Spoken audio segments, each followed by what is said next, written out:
Se cuentan historias de mundos inhóspitos en lo profundo del cosmos, lugares de pesadilla habitados por seres deformes y crueles que esperan con paciencia que cometamos un error para acabar con nosotros y nuestra raza. Dioses de formas y tamaños inimaginables para el ser humano que esperan el momento adecuado para establecer el caos sobre nuestro planeta y barrernos del cosmos como los seres insignificantes que somos para ellos.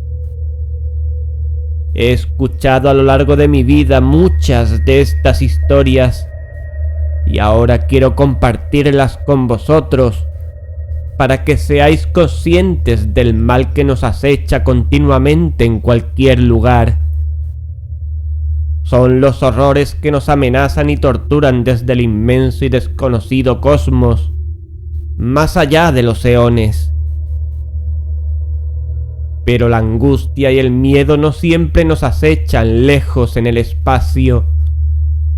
Nuestra naturaleza en sí misma es origen de atrocidades y espantos indeciblemente crueles y horripilantes.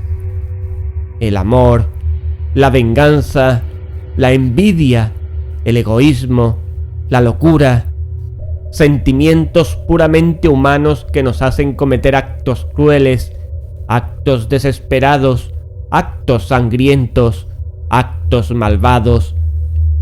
Conozco historias en las que el ser humano se agrede a sí mismo o a sus semejantes, guiado por estos terribles y monstruosos sentimientos, dando lugar a los horrores que nacen de nuestro interior, de la propia esencia del ser humano. También quiero compartirlas con vosotros para que seáis conscientes de lo cruel y mezquino que podemos llegar a ser.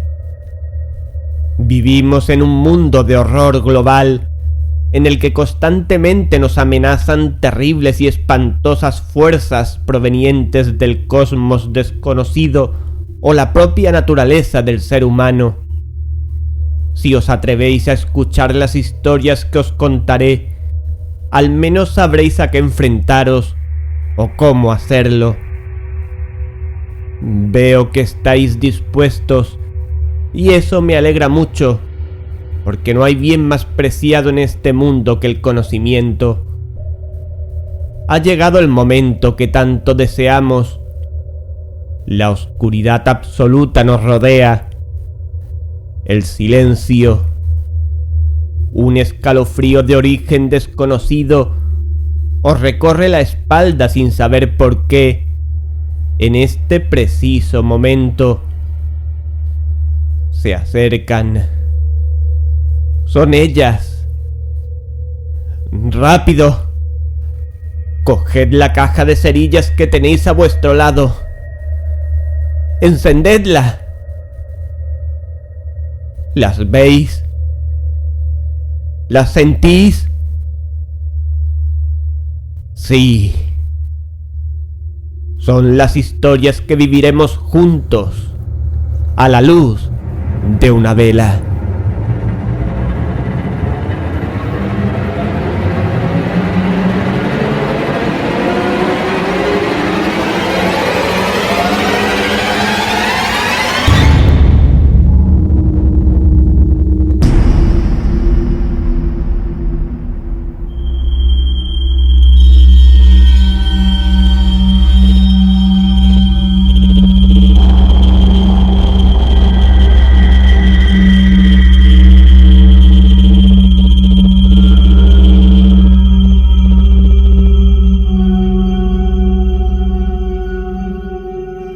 Sentía náuseas de muerte, después de tan larga agonía.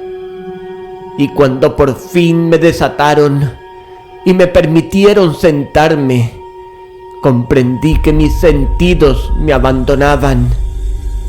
La sentencia, la atroz sentencia de muerte, fue el último sonido reconocible que registraron mis oídos.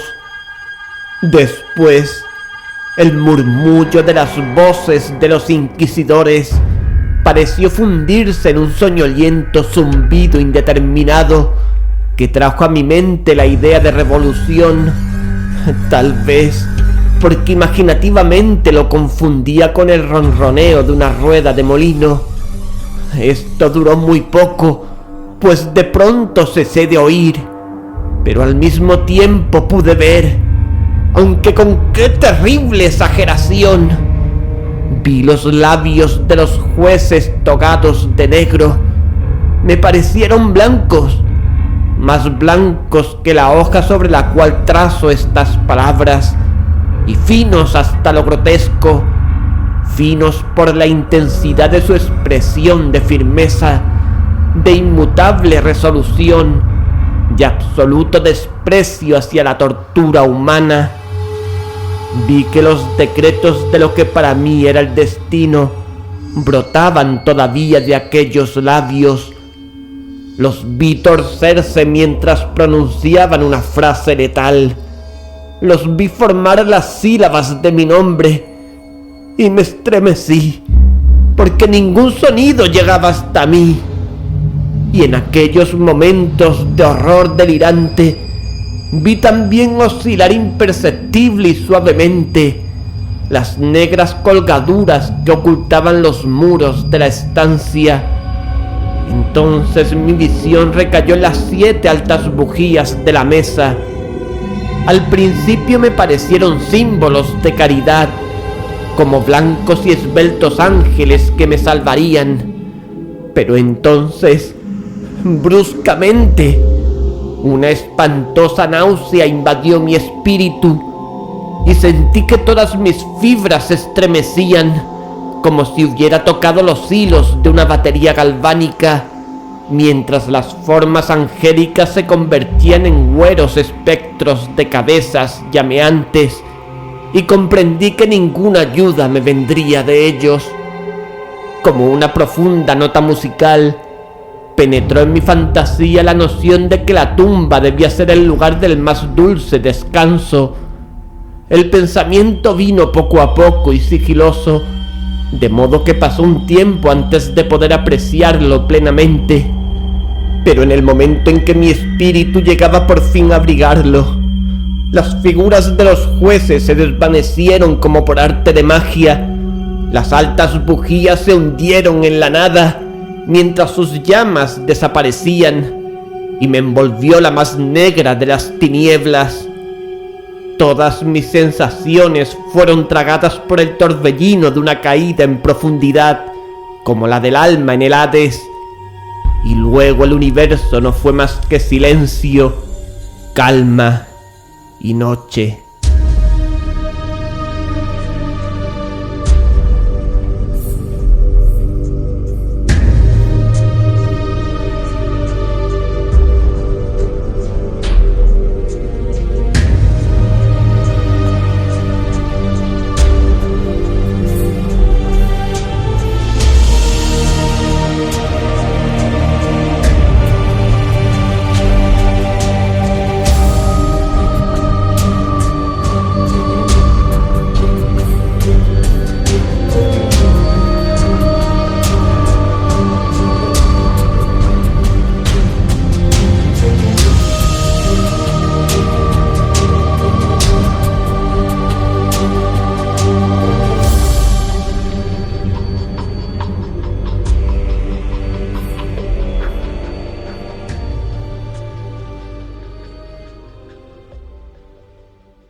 El pozo y el péndulo.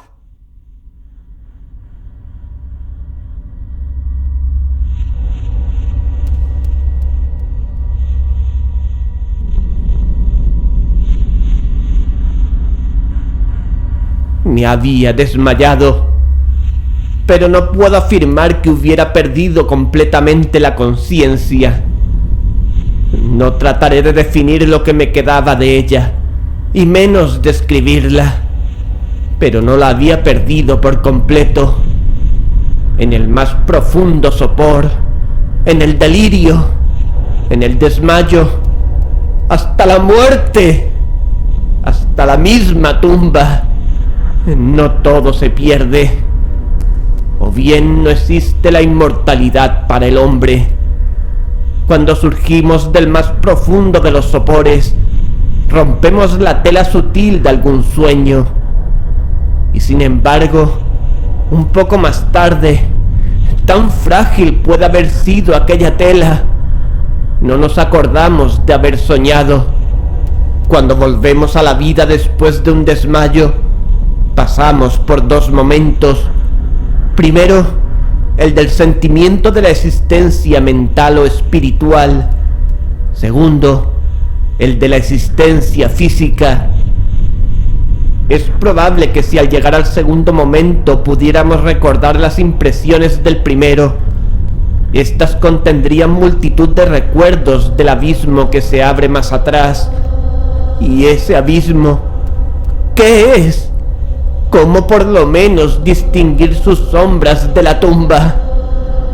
Pero si las impresiones de lo que he llamado el primer momento no pueden ser recordadas por un acto de la voluntad, no se presentan inesperadamente después de un largo intervalo, mientras nos maravillamos preguntándonos de dónde proceden. Aquel que nunca se ha desmayado no descubrirá extraños palacios y caras fantásticamente familiares en las brasas del carbón. No contemplará, flotando en el aire, las melancólicas visiones que la mayoría no es capaz de ver. No meditará mientras respira el perfume de una nueva flor. No sentirá exaltarse su mente ante el sentido de una cadencia musical que jamás había llamado antes su atención.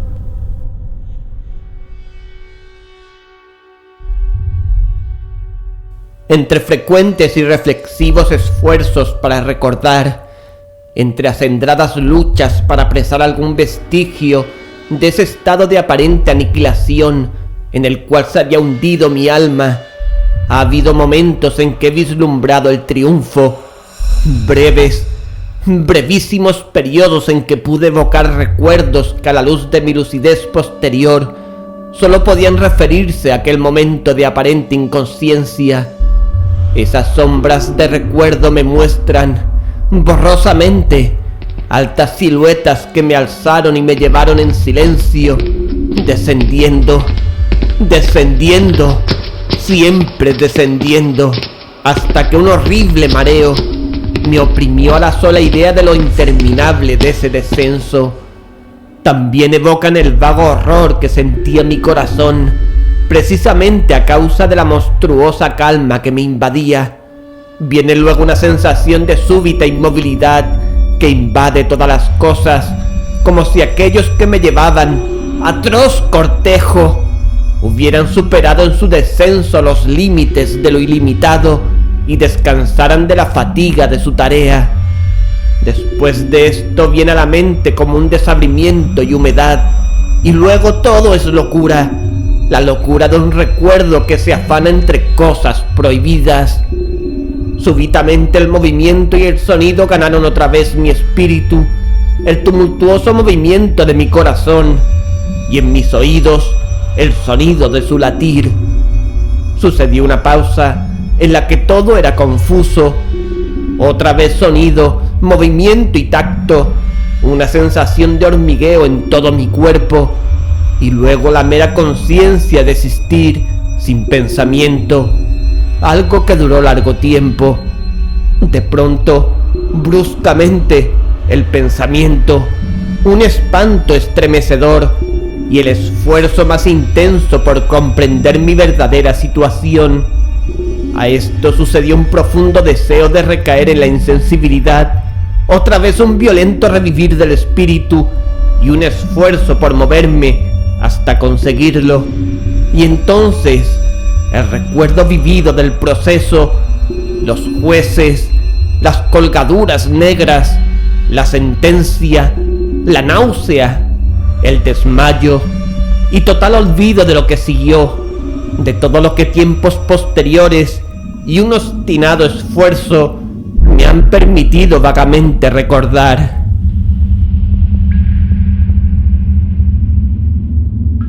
Hasta ese momento no había abierto los ojos.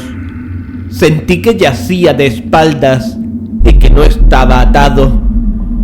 Alargué la mano, que cayó pesadamente sobre algo húmedo y duro. La dejé allí algún tiempo, mientras trataba de imaginarme dónde me hallaba y qué era de mí. Ansiaba abrir los ojos, pero no me atrevía, porque me espantaba esa primera mirada a los objetos que me rodeaban.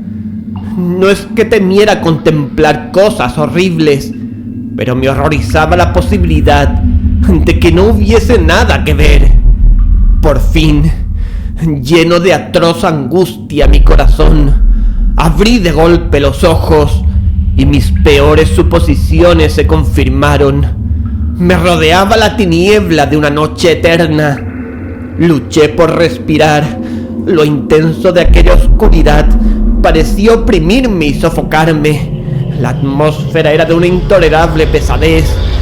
Me quedé inmóvil, esforzándome por razonar. Evoqué el proceso de la Inquisición, buscando deducir mi verdadera situación a partir de ese punto. La sentencia había sido pronunciada. Tenía la impresión de que desde entonces había transcurrido largo tiempo, pero ni siquiera por un momento me consideré verdaderamente muerto. Semejante suposición, no obstante lo que leemos en los relatos ficticios, es por completo incompatible con la verdadera existencia.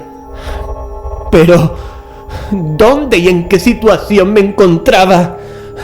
Sabía que por lo regular los condenados morían en un auto de fe, y uno de estos acababa de realizarse la misma noche de mi proceso. Me habrían devuelto a mi calabozo a la espera del próximo sacrificio, que no se cumpliría hasta varios meses más tarde. Al punto vi que era imposible. En aquel momento había una demanda inmediata de víctimas, y además mi calabozo, como todas las celdas de los condenados en Toledo, tenía piso de piedra y la luz no había sido completamente suprimida.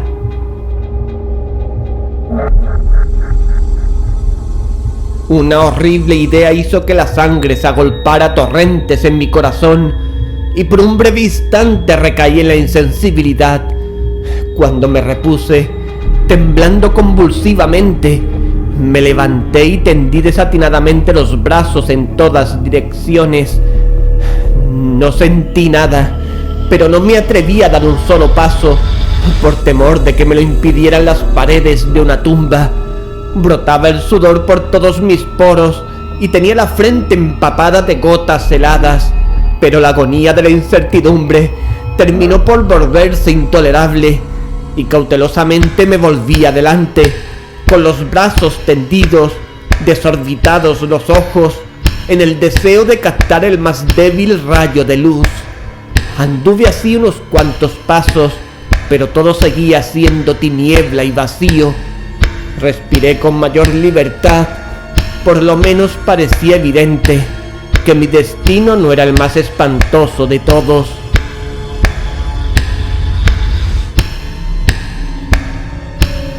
Pero entonces, mientras seguía avanzando cautelosamente, resonaron en mi recuerdo los 1000 vagos rumores de las cosas horribles que ocurrían en Toledo.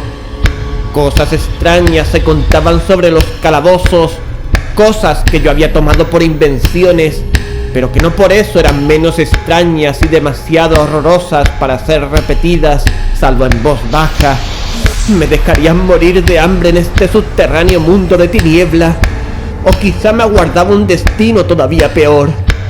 Demasiado conocía yo el carácter de mis jueces para dudar de que el resultado sería la muerte, y una muerte mucho más amarga que la habitual. Todo lo que me preocupaba y me enloquecía era el modo y la hora de esa muerte. Mis manos extendidas tocaron por fin un obstáculo sólido. Era un muro, probablemente de piedra, sumamente liso, viscoso y frío. Me puse a seguirlo, avanzando con toda la desconfianza que antiguos relatos me habían inspirado, pero esto no me daba oportunidad de asegurarme de las dimensiones del calabozo, ya que daría toda la vuelta y retornaría al lugar de partida sin advertirlo, Hasta tal punto era uniforme y lisa la pared. Busqué pues el cuchillo que llevaba conmigo cuando me condujeron a las cámaras inquisitoriales. Había desaparecido, y en lugar de mis ropas tenía puesto un sayo de burda estameña. Había pensado hundir la hoja en alguna juntura de la mampostería a fin de identificar mi punto de partida, pero de todos modos la dificultad carecía de importancia, aunque en el desorden de mi mente me pareció insuperable en el primer momento. Arranqué un pedazo del ruedo del sayo y lo puse bien extendido y en ángulo recto con respecto al muro. Luego de tentar toda la vuelta de mi celda, no dejaría de encontrar el jirón al completar el circuito. Tal es lo que por lo menos pensé, pues no había contado con el tamaño del calabozo y con mi debilidad. El suelo era húmedo y resbaladizo. Avancé titubeando un trecho, pero luego trastabillé y caí. Mi excesiva fatiga me indujo a permanecer postrado, y el sueño no tardó en dominarme.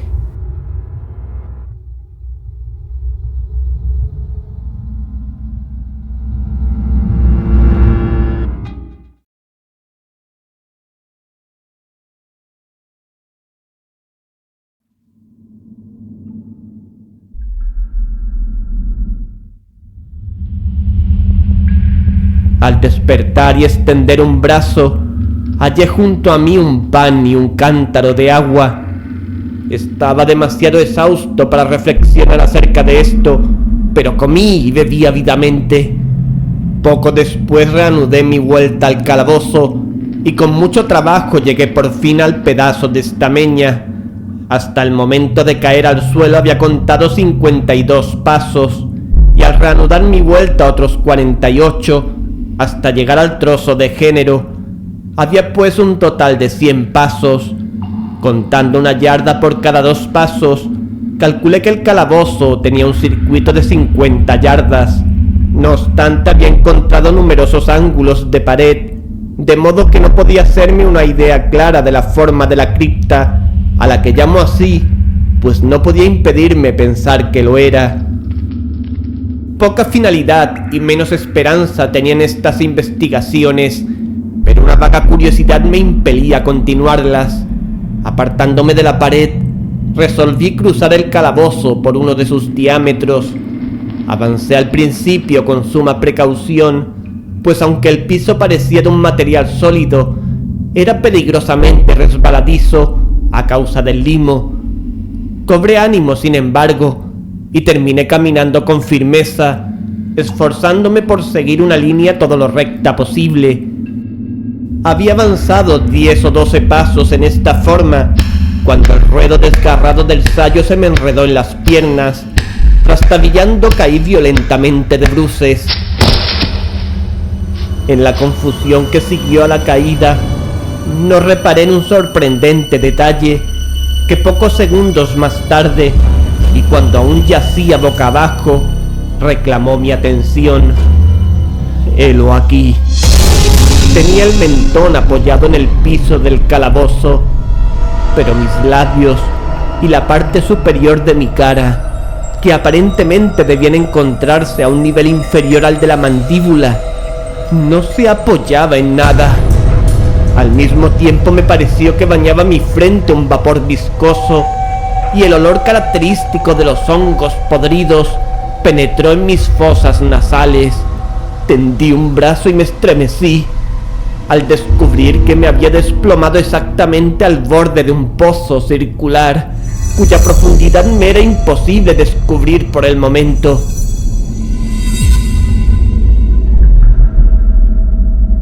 Tanteando en la mampostería que bordeaba el pozo, logré desprender un menudo fragmento y lo tiré al abismo.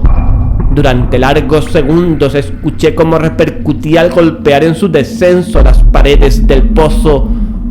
Hubo por fin un chapoteo en el agua, al cual sucedieron sonoros ecos. En ese mismo instante oí un sonido semejante al de abrirse y cerrarse rápidamente una puerta en lo alto, mientras un débil rayo de luz cruzaba instantáneamente la tiniebla y volvía a desvanecerse con la misma precipitación. Comprendí claramente el destino que me habían preparado y me felicité de haber escapado a tiempo gracias al oportuno accidente. Un paso más antes de mi caída y el mundo no hubiera vuelto a saber de mí. La muerte a la que acababa de escapar tenía justamente las características que yo había rechazado como fabulosas y antojadizas en los relatos que circulaban acerca de la Inquisición. Para las víctimas de su tiranía se reservaban dos especies de muerte, una llena de horrorosos sufrimientos físicos y otra acompañada de sufrimientos morales todavía más atroces. Yo estaba destinado a esta última. Mis largos padecimientos me habían desequilibrado los nervios al punto que bastaba el sonido de mi propia voz para hacerme temblar, y por eso constituía en todo sentido el sujeto ideal para la clase de torturas que me aguardaban. Estremeciéndome de pies a cabeza, me arrastré hasta volver a tocar la pared, resuelto a perecer allí antes que arriesgarme otra vez a los horrores de los pozos, ya que mi imaginación concebía ahora más de uno, situados en distintos lugares del calabozo. De haber tenido otro estado de ánimo, tal vez me hubiera alcanzado el coraje para acabar de una vez con mis desgracias, precipitándome en uno de esos abismos, pero había llegado a convertirme en el peor de los cobardes, y tampoco podía olvidar lo que había leído sobre esos pozos, esto es, que su horrible disposición impedía que la vida se extinguiera de golpe. La agitación de mi espíritu me mantuvo despierto durante largas horas, pero finalmente acabé por adormecerme.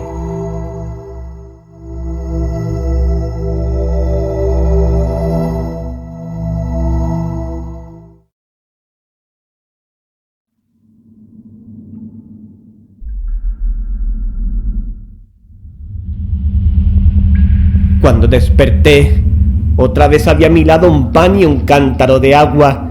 Me consumía una sed ardiente y de un solo trago vacié el jarro. El agua debía contener alguna droga, pues apenas la hube bebido me sentí irresistiblemente adormilado. Un profundo sueño cayó sobre mí, un sueño como el de la muerte. No sé en verdad cuánto duró, pero cuando volví a abrir los ojos, los objetos que me rodeaban eran visibles, gracias a un resplandor sulfuroso, cuyo origen me fue imposible determinar al principio. Pude contemplar la extensión y el aspecto de mi cárcel. Mucho me había equivocado sobre su tamaño. El circuito completo de los muros no pasaba de unas 25 yardas. Durante unos minutos, esto me llenó de una vana preocupación. Vana, sí, pues nada podía tener menos importancia en las terribles circunstancias que me rodeaban que las simples dimensiones del calabozo. Pero mi espíritu se interesaba extrañamente en nimiedades y me esforcé por descubrir el error que había podido cometer en mis medidas. Por fin se me reveló la verdad. En la primera tentativa de exploración había contado 52 pasos hasta el momento en que caí al suelo. Sin duda, en ese instante me encontraba a 1 o 2 pasos del jirón de Estameña, es decir, que había cumplido casi completamente la vuelta del calabozo. Al despertar de mi sueño, debí emprender el camino en dirección contraria, es decir, volviendo sobre mis pasos, y así fue como supuse que el circuito medía el doble de su verdadero tamaño. La confusión de mi mente me impidió reparar entonces que había empezado mi vuelta teniendo la pared a la izquierda y que la terminé teniéndola a la derecha. También me había engañado sobre la forma del calabozo. Al tantear las paredes había encontrado numerosos ángulos, deduciendo así que el lugar presentaba una gran irregularidad. Tan potente es el efecto de las tinieblas sobre alguien que despierta de la letargia o del sueño. Los ángulos no eran más que unas ligeras depresiones o entradas a diferentes intervalos. Mi prisión tenía forma cuadrada.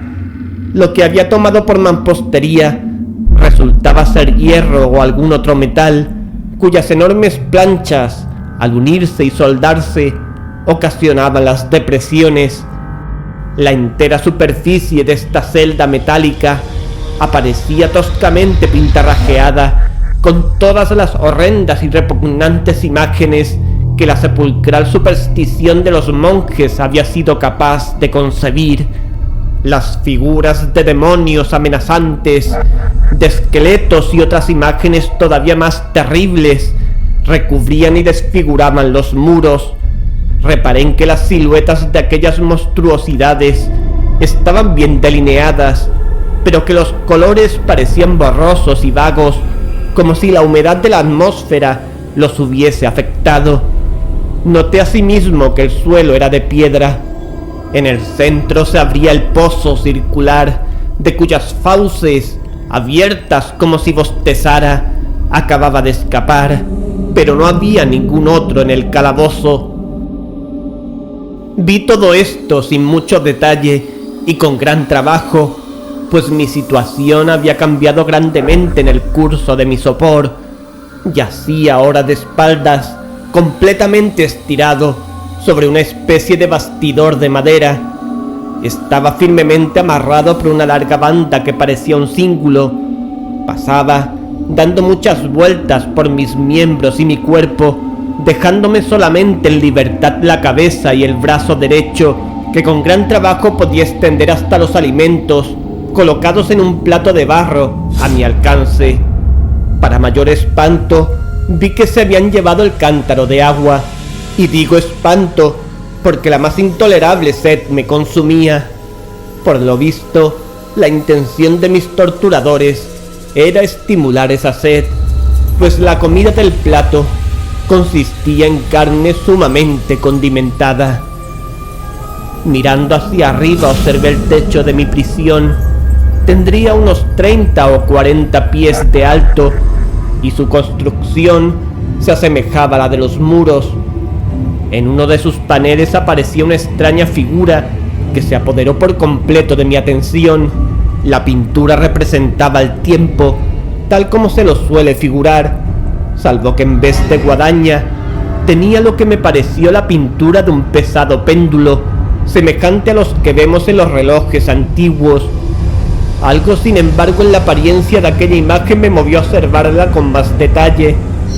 Mientras la miraba directamente de abajo hacia arriba, pues se encontraba situada exactamente sobre mí, tuve la impresión de que se movía. Un segundo después, esta impresión se confirmó. La oscilación del péndulo era breve y naturalmente lenta. Lo observé durante un rato con más perplejidad que temor. Cansado al fin de contemplar su monótono movimiento, volví los ojos a los restantes objetos de la celda. Un ligero ruido atrajo mi atención y mirando hacia el piso, vi cruzar varias enormes ratas. Habían salido del pozo, que se hallaba al alcance de mi vista sobre la derecha. Aún entonces, mientras las miraba, siguieron saliendo en cantidades, presurosas y con ojos famélicos, atraídas por el olor de la carne. Me dio mucho trabajo ahuyentarlas del plato de comida. Habría pasado una media hora, quizá una hora entera, pues solo tenía una noción imperfecta del tiempo, antes de volver a fijar los ojos en lo alto. Lo que entonces vi me confundió y me llenó de asombro. La carrera del péndulo había aumentado aproximadamente en 1 yarda. Como consecuencia natural, su velocidad era mucho más grande, pero lo que me perturbó fue la idea de que el péndulo había descendido perceptiblemente. Noté ahora, y es inútil agregar con cuánto horror, que su extremidad inferior estaba constituida por una media luna de reluciente acero, cuyo largo de punta a punta alcanzaba un pie. Aunque afilado como una navaja, el péndulo parecía macizo y pesado, y desde el filo se iba ensanchando hasta rematar en una ancha y sólida masa. hallábase fijo a un pesado vástago de bronce y todo el mecanismo silbaba al balancearse en el aire.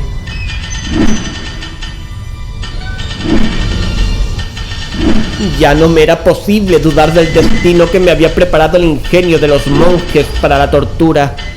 Los agentes de la Inquisición habían advertido mi descubrimiento del pozo.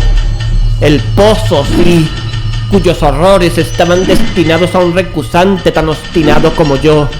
El pozo, símbolo típico del infierno, última tul de los castigos de la Inquisición, según los rumores que corrían.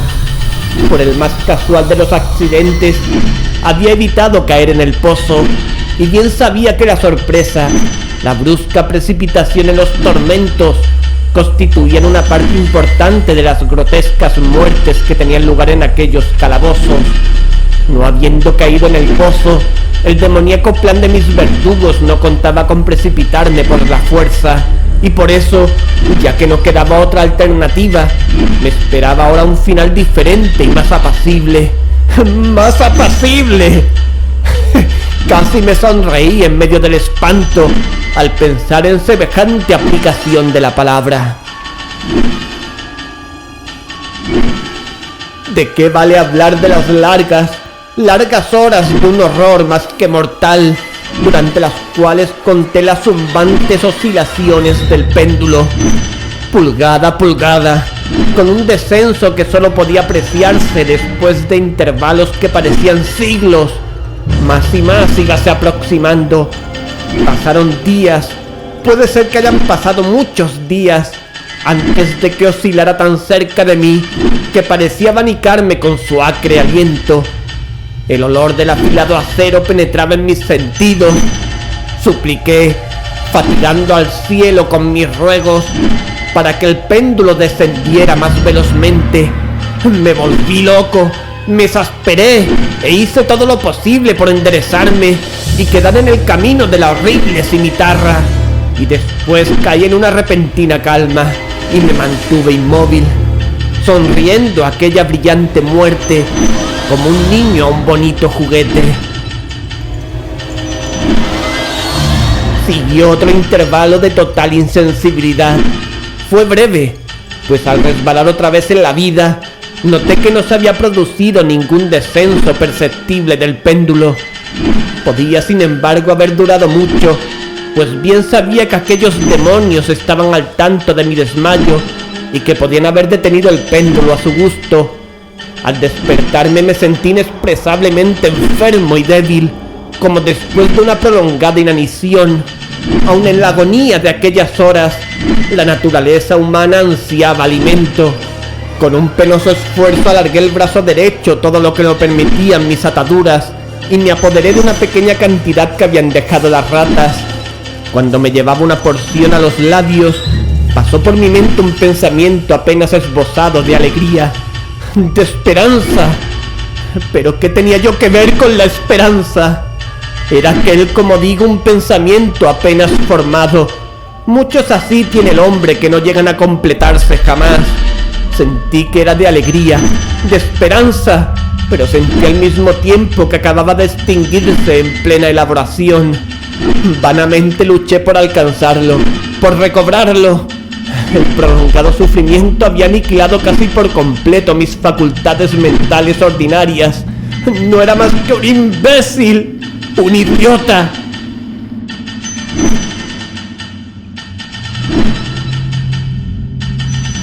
La oscilación del péndulo se cumplía en ángulo recto con mi cuerpo extendido. Vi que la media luna estaba orientada de manera de cruzar la zona del corazón. Desgarraría la estameña de mi sayo, retornaría para repetir la operación. ¡Otra vez! ¡Otra vez! A pesar de su carrera terriblemente amplia, 30 pies o más, y la sibilante violencia de su descenso, capaz de romper aquellos muros de hierro, todo lo que haría durante varios minutos sería cortar mi sayo. A esta altura de mis pensamientos, debí de hacer una pausa, pues no me atreví a prolongar mi reflexión. Me mantuve en ella, pertinazmente fija la atención, como si al hacerlo pudiera detener en ese punto el descenso de la hoja de acero. Me obligué a meditar acerca del sonido que haría la media luna cuando pasara cortando el género y la especial sensación de estremecimiento que producen los nervios el roce de una tela. Pensé en todas estas frivolidades hasta el límite de mi resistencia. Bajaba, seguía bajando suavemente. Sentí un frenético placer en comparar su velocidad lateral con la del descenso, a la derecha, a la izquierda, hacia los lados con el aullido de un espíritu maldito, hacia mi corazón con el paso sigiloso del tigre. Sucesivamente reía carcajadas y clavé, según que una u otra idea me dominara. Bajaba, seguro, incansable bajaba. Ya pasaba vibrando a 3 pulgadas de mi pecho. Luché con violencia, furiosamente, para soltar mi brazo derecho que solo estaba libre a partir del codo. Me era posible llevar la mano desde el plato puesto a mi lado hasta la boca, pero no más allá. De haber roto las ataduras arriba del codo, hubiera tratado de detener el péndulo, pero lo mismo hubiera sido pretender atajar una luz. Bajaba, sin cesar, inevitablemente bajaba. Luché, jadeando a cada oscilación. Me encogía convulsivamente a cada paso del péndulo. Mis ojos seguían su carrera hacia arriba o abajo, con la ansiedad de la más inexpresable desesperación. Mis párpados se cerraban espasmódicamente a cada descenso, aunque la muerte hubiera sido para mí un alivio. ¡Ah, inefable! Pero cada uno de mis nervios se estremecía, sin embargo, al pensar que el más pequeño deslizamiento del mecanismo precipitaría aquel reluciente, afilado eje contra mi pecho. Era la esperanza la que hacía estremecer mis nervios y contraer mi cuerpo. Era la esperanza, esa esperanza que triunfa aún en el potro del suplicio, que susurra al oído de los condenados a muerte, hasta en los calabozos de la Inquisición. Vi que después de 10 o 12 oscilaciones, el acero se pondría en contacto con mi ropa, y en el mismo momento en que hice esa observación, invadió mi espíritu toda la penetrante calma concentrada de la desesperación. Por primera vez en muchas horas, quizá días, me puse a pensar. Acudió a mi mente la noción de que la banda o cíngulo que me ataba era de una sola pieza. Mis ligaduras no estaban constituidas por cuerdas separadas. El primer roce de la afiladísima media luna sobre cualquier porción de la banda bastaría para soltarla, y con ayuda de mi mano derecha podría desatarme del todo. Pero cuán terrible en ese caso la proximidad del acero, cuán letal el resultado de la más leve lucha. Y luego, era verosímil que los esbirros del torturador no hubieran previsto y prevenido esa posibilidad. Cabía pensar que la atadura cruzaría mi pecho en el justo lugar por donde pasaría el péndulo. Temeroso de descubrir que mi débil y al parecer postrera esperanza se frustraba, levanté la cabeza lo bastante para distinguir con claridad mi pecho.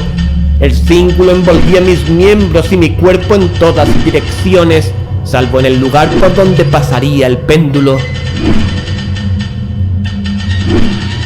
Apenas había dejado caer hacia atrás la cabeza cuando relampagueó en mi mente algo que solo puedo describir como la informe mitad de aquella idea de liberación a que he aludido previamente, y de la cual solo una parte flotaba inciertamente en mi mente cuando llevé la comida a mis ardientes labios.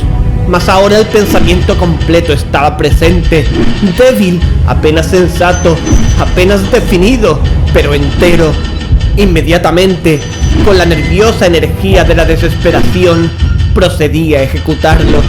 Durante horas y horas, cantidad de ratas habían pululado en la vecindad inmediata del armazón de madera sobre el cual me hallaba. Aquellas ratas eran salvajes, audaces, famélicas. Sus rojas pupilas me miraban centelleantes, como si esperaran verme inmóvil para convertirme en su presa. ¿A qué alimento, pensé, las han acostumbrado en el pozo? A pesar de todos mis esfuerzos por impedirlo, ya habían devorado el contenido del plato, salvo unas pocas sobras. Mi mano se había agitado como un abanico sobre el plato, pero a la larga la regularidad del movimiento le hizo perder su efecto. En su voracidad, las odiosas bestias me clavaban sus afiladas garras en los dedos.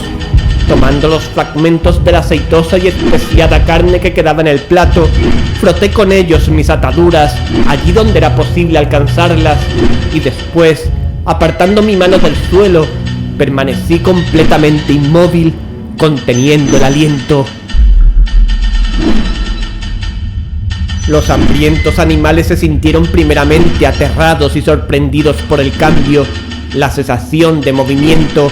Retrocedieron llenos de alarma y muchos se refugiaron en el pozo, pero esto no duró más que un momento. No en vano había yo contado con su voracidad. Al observar que seguía sin moverme, una o dos de las más atrevidas saltaron al bastidor de madera y olfatearon el cíngulo. Esto fue como la señal para que todas avanzaran. Salían del pozo, corriendo en renovados contingentes. Se colgaron de la madera, corriendo por ella, y saltaron a centenares sobre mi cuerpo. El acompasado movimiento del péndulo no las molestaba para nada. Evitando sus golpes, se precipitaban sobre las untadas ligaduras, se apretaban, pululaban sobre mí en cantidades cada vez más grandes, se retorcían cerca de mi garganta, sus fríos hocicos buscaban mis labios. Yo me sentía ahogar bajo su creciente peso. Un asco para el cual no existe nombre en este mundo llenaba mi pecho y helaba con su espesa viscosidad mi corazón. Un minuto más, sin embargo, y la lucha terminaría. Con toda claridad percibí que las ataduras se aflojaban. Me di cuenta de que debían de estar rotas en más de una parte, pero con una resolución que excedía lo humano, me mantuve inmóvil. No había errado en mis cálculos ni sufrido tanto en vano. Por fin sentí que estaba libre. El cíngulo colgaba en tiras a los lados de mi cuerpo, pero ya el paso del péndulo alcanzaba mi pecho. Había dividido la estameña de mi tallo y cortaba ahora la tela de la camisa. 2 veces más pasó sobre mí y un agudísimo dolor recorrió mis nervios, pero el momento de escapar había llegado. Apenas agité la mano, mis libertadoras huyeron en tumulto. Con un movimiento regular, cauteloso y encogiéndome todo lo posible, me deslicé lentamente fuera de mis ligaduras, más allá del alcance de la cimitarra. Por el momento, al menos, estaba libre. ¡Libre!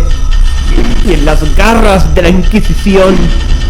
Apenas me había apartado de aquel lecho de horror para ponerme de pie en el piso de piedra, cuando cesó el movimiento de la diabólica máquina y la vi subir, movida por una fuerza invisible, hasta desaparecer más allá del techo.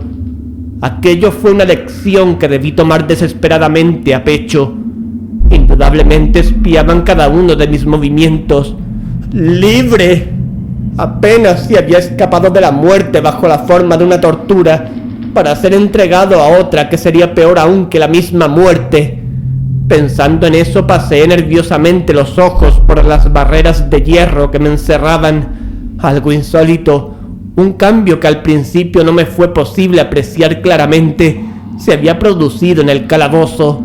Durante largos minutos, sumido en una temblorosa y vaga abstracción, me perdí en vanas y desilvanadas conjeturas. En estos momentos pude advertir por primera vez el origen de la sulfurosa luz que iluminaba la celda. Procedía de una fisura de media pulgada de ancho que rodeaba por completo el calabozo al pie de las paredes, las cuales parecían, y en realidad estaban, completamente separadas del piso. A pesar de todos mis esfuerzos, me fue imposible ver nada a través de la abertura.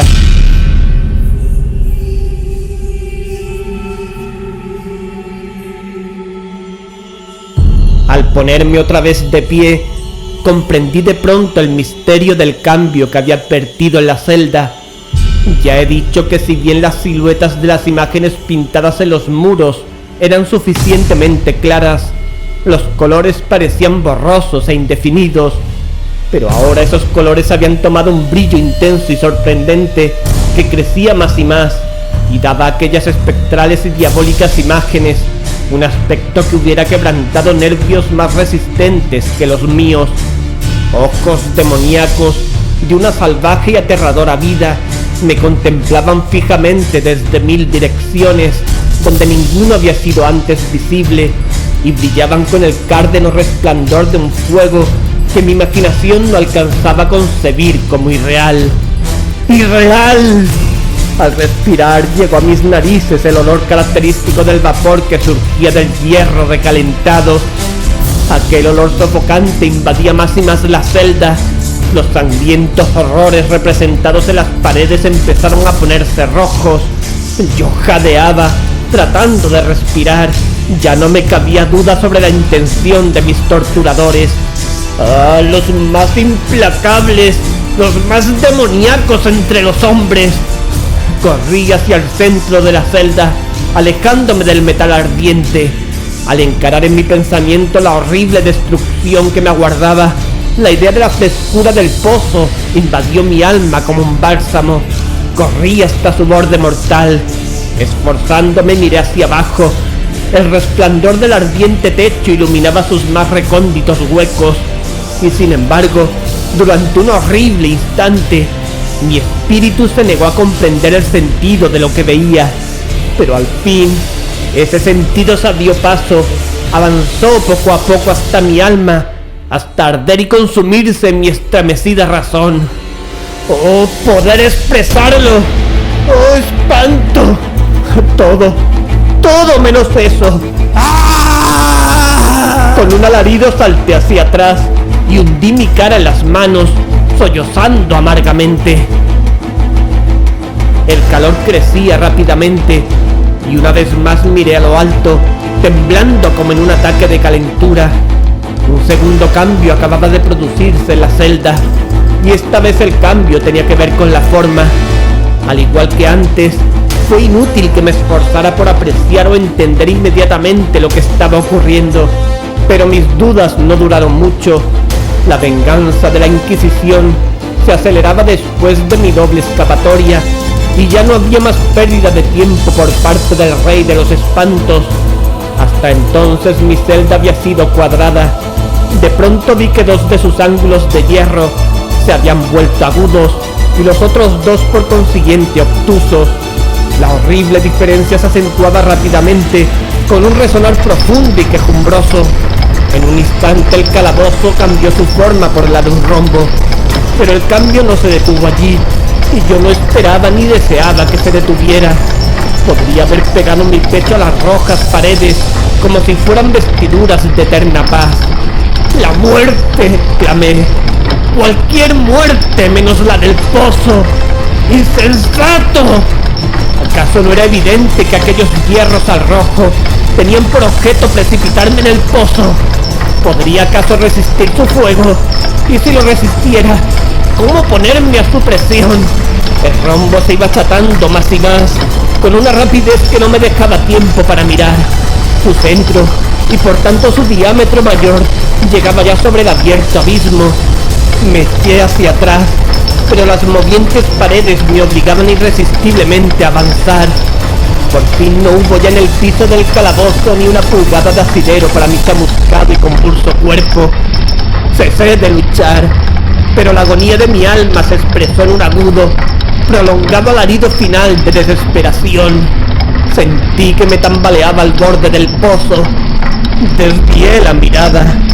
¡Ah! Y oí un discordante clamoreo de voces humanas. Resonó poderoso un toque de trompetas. Escuché un áspero chirriar semejante al de 1000 truenos. Las terribles paredes retrocedieron. Una mano tendida sujetó mi brazo en el instante en que, desmayado, me precipitaba al abismo. Era la del general Lasalle. El ejército francés acababa de entrar en Toledo. La Inquisición estaba en poder de sus enemigos.